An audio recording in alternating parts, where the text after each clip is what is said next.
The last man on earth episode 2।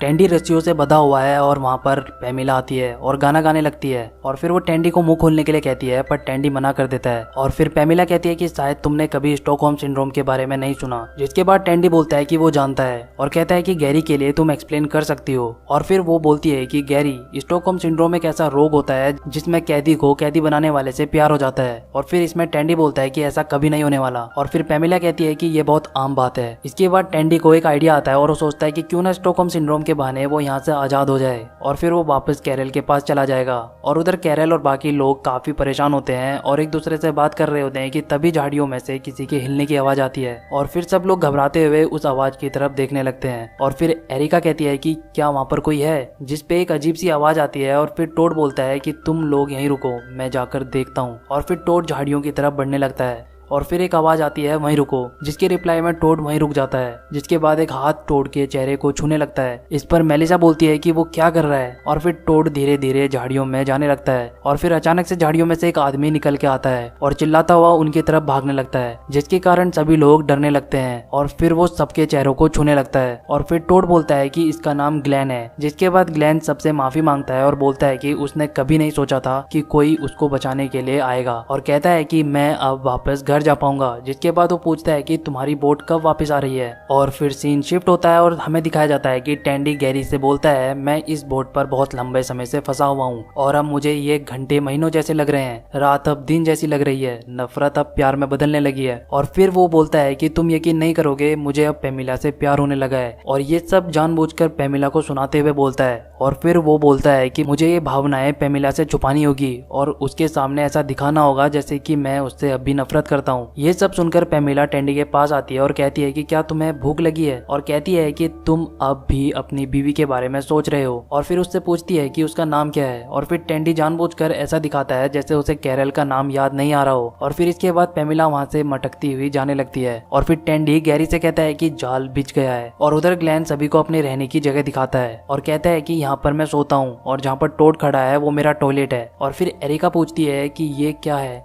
जिसके बाद Glenn बताता है कि उसने इसे तब बनाया था जब वो यहाँ पर अकेला था। और कहता है कि मैं अकेलेपन में इससे बात किया करता था। इसके बाद एरिका पूछती है कि तुम इस आइलैंड पर कितने समय से हो। जिसके बाद वो बताता है कि मैं लगभग 5 सालों से हूँ। और फिर ग्लेन पूछता है कि क्या ऐसा कुछ है जो तुम मुझे बताना चाहते हो, जिस पर कोई कुछ नहीं बोलता। और अब नेक्स्ट सीन में हमें दिखाया जाता है कि पैमिला टेंडी के पास आती है और टेंडी पैमिला को बहकाने की कोशिश करने लगता है। और फिर वो उसके लिए गाना गाने लगता है। और फिर पैमिला भी साथ में गाना गाने लगती है और वो टेंडी को किस करने लगती है। और फिर वो कहती है कि तुम्हें क्या लगता है तुम मुझे इतने आसानी से बेवकूफ़ बना सकते हो। और उसके बाद पैमिला टेंडी को बंदूक दिखाकर बोलती है कि अगर तुमने मेरे साथ और चाल चलने की कोशिश करी तो वो उसे गोली मार देगी। जिस कारण टेंडी थोड़ा डर जाता है। अब टेंडी कैरल को याद करता हुआ रोने लगता है। और फिर उसके दिमाग में आता है कि अगर उसे एक नुकीली चीज मिल जाए तो वो इन रस्सियों से आजाद हो सकता है। और फिर वो धीरे से अपने पैर के नाखून की तरफ देखता है। जिसके बाद सीन शिफ्ट हो जाता है और हमें दिखाया जाता है कि टोड ग्लेन को वायरस के बारे में बताना चाहता है। पर फिर उसे बात करते हुए उसे पता लगता है कि वो आज भी अपने परिवार से मिलने के लिए बेचैन है। जिसके बाद वो ग्लेन को वायरस के बारे में कुछ नहीं बता पाता।